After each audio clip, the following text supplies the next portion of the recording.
Now, children, talking about sentence structure, as we had discussed in the last class, after 5 rules we had discussed that influence the formation of a correct sentence in English language.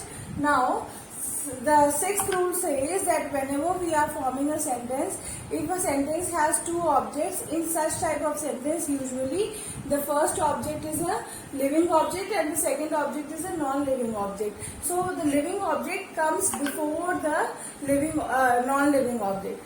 See the example. It says my father gave me a gift. Me and gift are objects.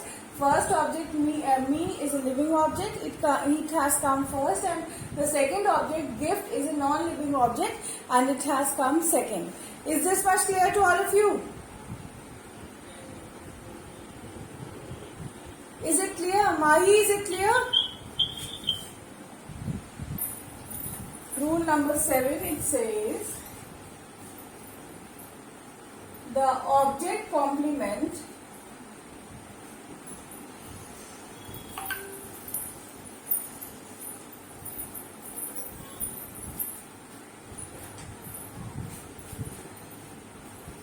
usually comes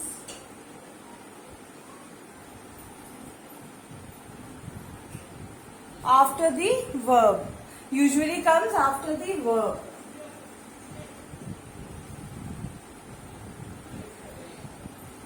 For example, now as I told you, the rule says that the object complement usually comes after the verb. That means the verb comes first and then comes the word that is going to complement or tell about the object. It says the Lok Sabha elected her the speaker. Elected is a verb, and what is done with the object, that is her. She is being elected. So she is being elected. So object complement has come after she is being elected as the speaker. So the object complement has come after the verb. Is this much clear to all of you? Is it clear? Yes, ma'am. Okay.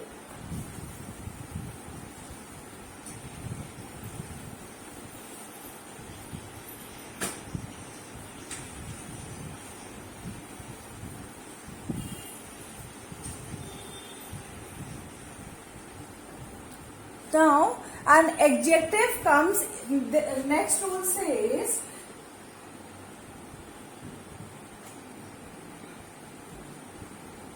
an adjective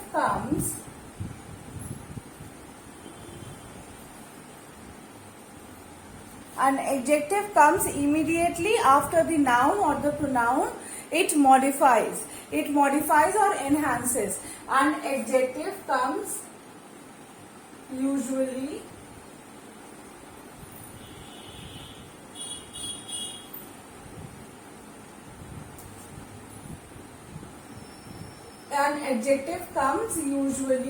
after the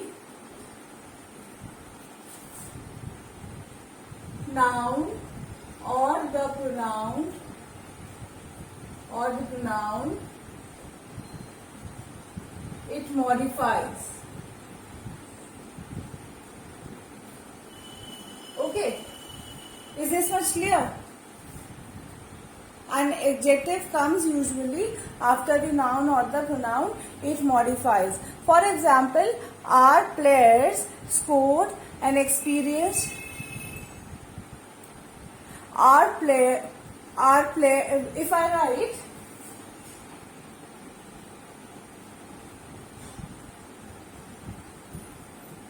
players experienced,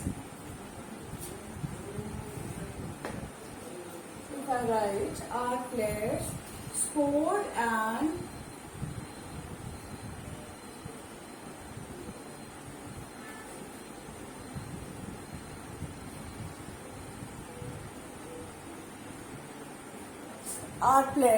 scored an experienced goal.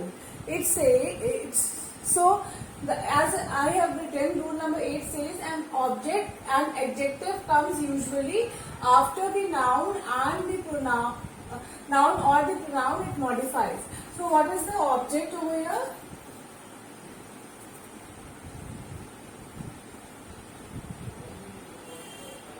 What is the object over here?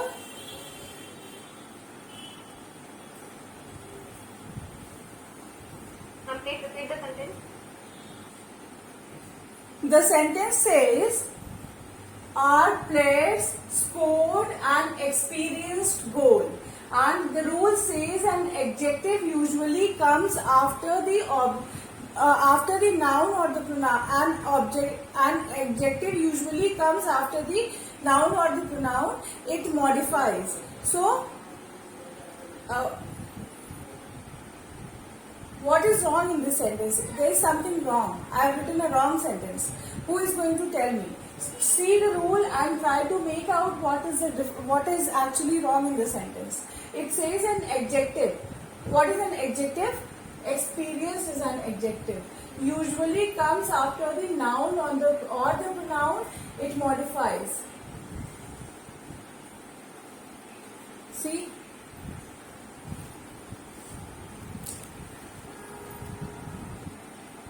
Can you see the board?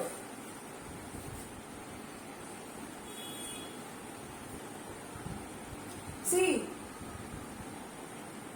players are noun and experienced is a word which is used as an adjective. So it usually comes after the noun or the pronoun. R is also a noun. R experienced players, you can say. So what will we write? We will write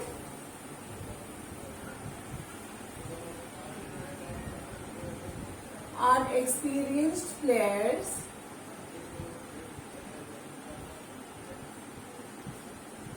scored a goal. Scored a goal.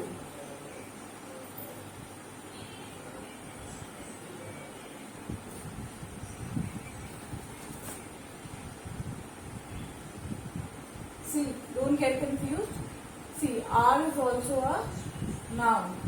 R is also a pronoun. So, experience is going to come after R. So, because players are object and we are talking about noun or pronoun in the sentence. Players are object, R is a pronoun. So, our experienced players scored a goal. Is it clear? As it says that the adjective which modifies a noun or a pronoun in a sentence, it comes after the noun or the pronoun that it is modifying. So, experience is modifying our players. So, experience will come after R. Our experienced players scored a goal. Is it clear? This is a correct sentence and this sentence is wrong. Clear? Is this much clear to all of you? Yes, ma'am. Okay. This rule says an adjective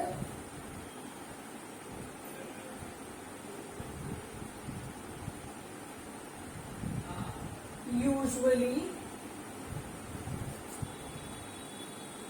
used attributively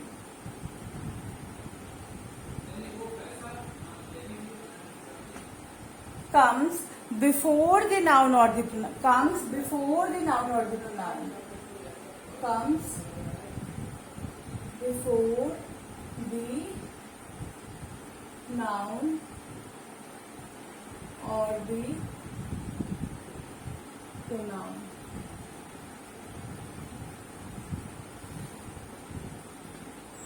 Now, what is an attribute? What is an attribute? And attributes are those you can say qualities which modifies somebody's behavior, or in terms of usually it is used in terms of behavior. So an adjective which is used attributively to modify somebody's behavioral changes, then in that case in a sentence usually adjective comes before the noun or the pronoun. For example, the new minister honored honest officials. The new minister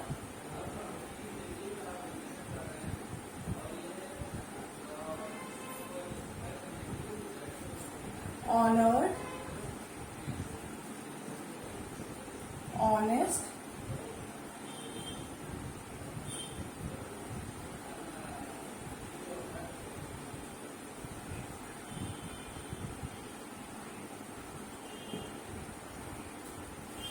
See, adjective has come before the word honest.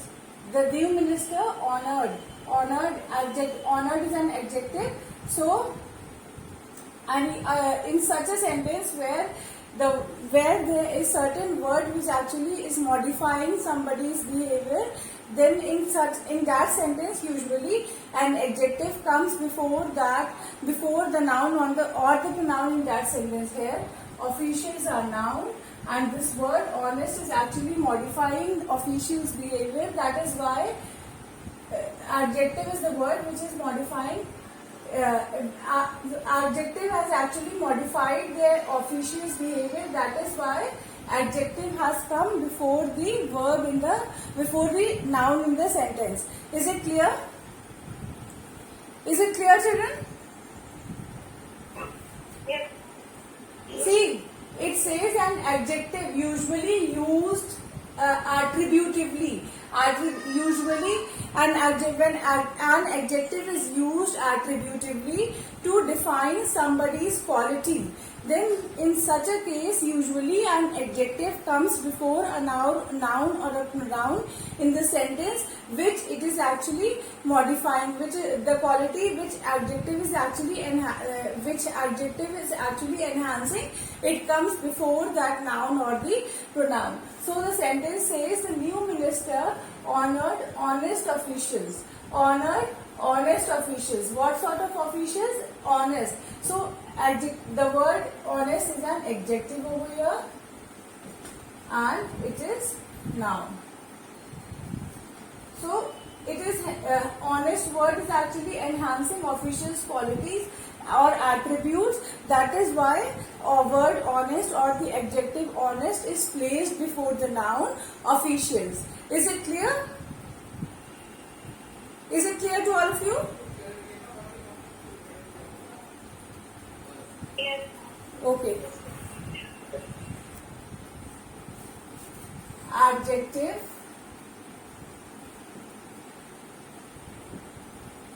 used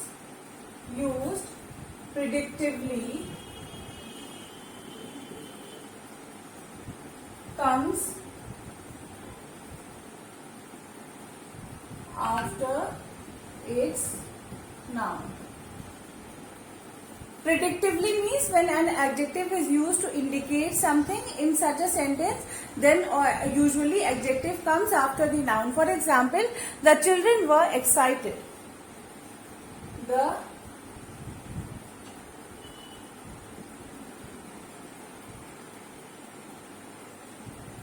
children were excited. Sentence says the children were excited. Excitement was there amongst the children. It is actually indicating the children were excited, and adjective is indicating the word. Here it says the adjective used predictively to indicate something. Then it usually comes after the noun. This is a noun and this we can say is an adjective. So in such a sentence usually an adjective comes after the noun, which is actually used to indicate something, predict something. So the behavior that was predicted was the excitement of the children. So that is why the children will come first and excitement will come towards after the children. Okay? Is it clear? Is it? Okay.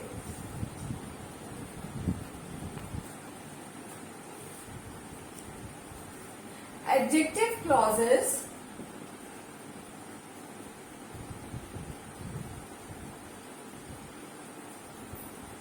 are placed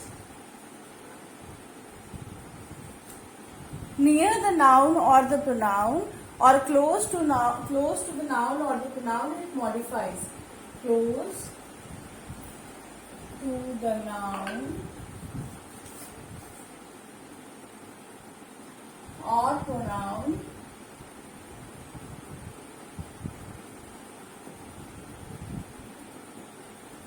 it modifies. Is it clear? At what is an adjective clause? Who will tell me what is an adjective clause? Who will tell me what is an adjective clause?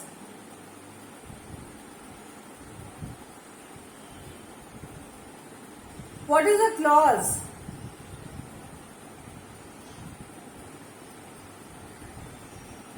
What is a clause?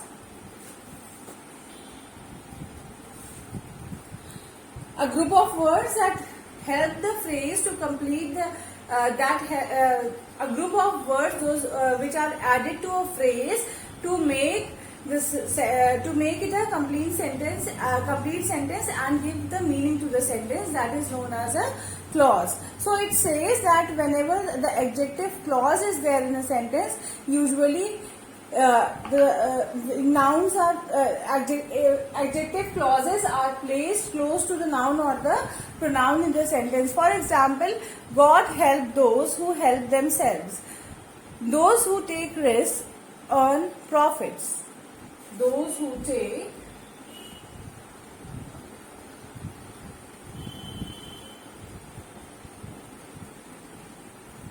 risks earn profit. Take, what do? Risk, they earn profit. So they are placed near the noun or the those who take risk. They are placed near the noun or the pronoun in the sentence. Simple. Okay?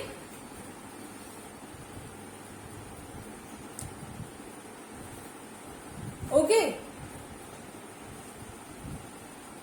Is it clear? They are placed near the noun or the adjective clause is there. What do? It is not a single word. It is two words which says those who take risk earn. Those who take risk they earn profit.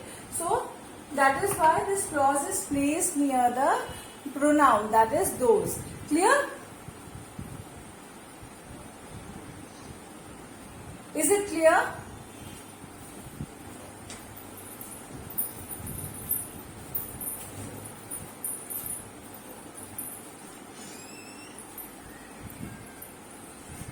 Is it clear? Okay.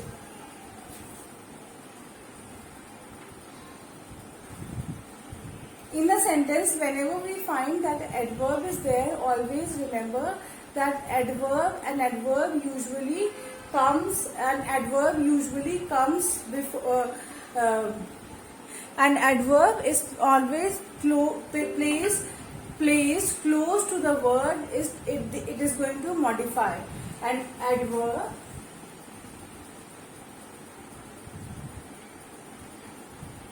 is usually placed close to the word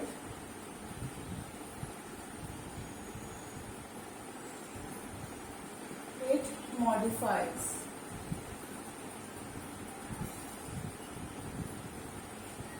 For example, Gandhiji always wore khadi. Never waste your time. Never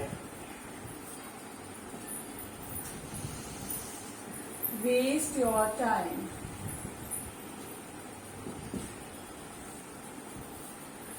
What is an adverb in this sentence? Never waste your time. What is an adverb?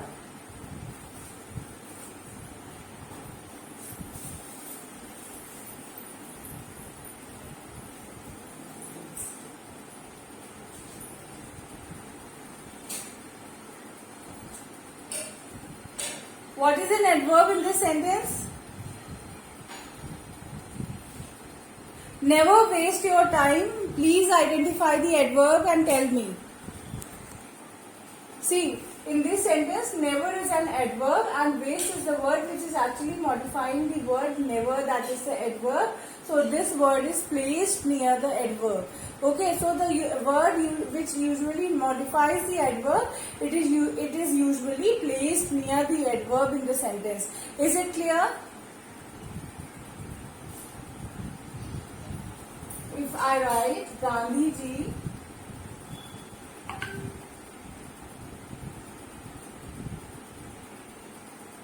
wore khadi. Gandhiji Gandhiji wore khadi. Is there any adverb in the sentence? Khadi is a noun. Gandhiji is a noun. Wore. I have to write always. Then it will be an adverb, and then this word will be modifying the adverb wore. So, if I write Gandhiji always wore khadi, always is adverb and wore is the verb which is actually modifying the adverb. So it is placed near the adverb. This completes this rule that an adverb, if it is present in the sentence, it is usually placed close to the sentence which it is actually placed close to that word which it is modifying. So see, in this sentence you have observed this rule. Okay.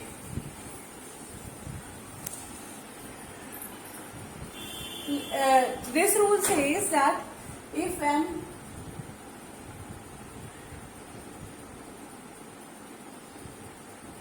adverb qualifies a sentence means make sentence a meaningful sentence, then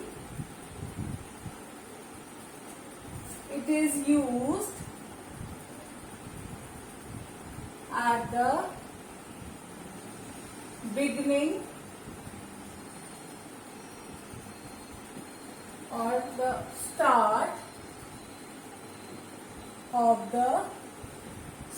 of the sentence. Clear?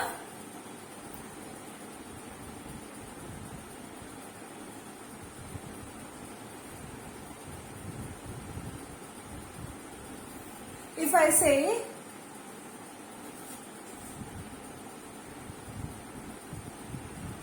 certainly the virus is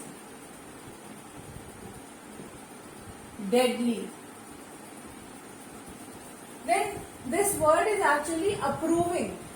Qualifying means approving the sentence. Whenever an adverb is used to approve the sentence or qualify the sentence, then in such a situation an adverb always comes in the beginning of the sentence, at the starting of the sentence. Certainly the virus is deadly. It is actually qualifying the sentence. It is approving the sentence. That is why an adverb is being placed at the beginning of the sentence, at the starting of the sentence. Clear? Is this much clear? Is this rule clear? Yes, sir. It is easy.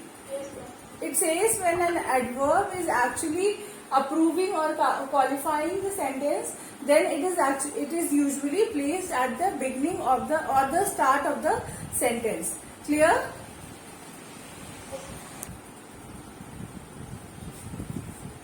Two negatives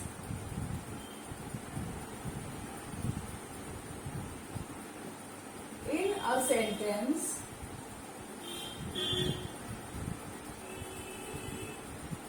should not be placed together. They should not be clubbed together. Two negatives should not be clubbed together. They should not be placed together. If I say unless you do not do well, you cannot be saved. Unless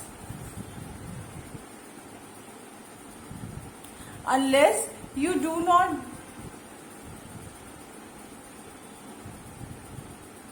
not feel sorry or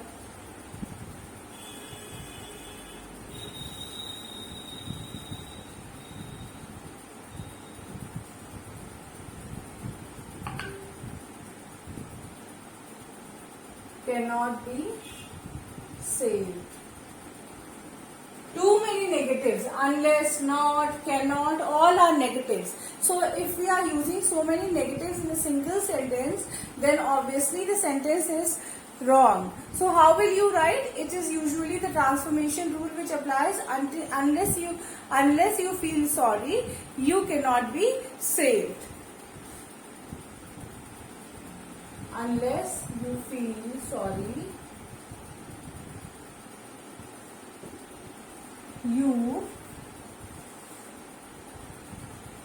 cannot be saved. Two negatives should not be used in a sentence together, as we already know, and we have been doing it time and again, that when two negative words are there, they should not be used in a sentence together, and if they are used, sentence is a wrong sentence. So if I have written, unless you do not feel sorry, you cannot be saved. Do not, cannot, no. Unless you feel sorry, you cannot be saved. This is wrong and this is correct. Is it clear? Is this much clear to all of you?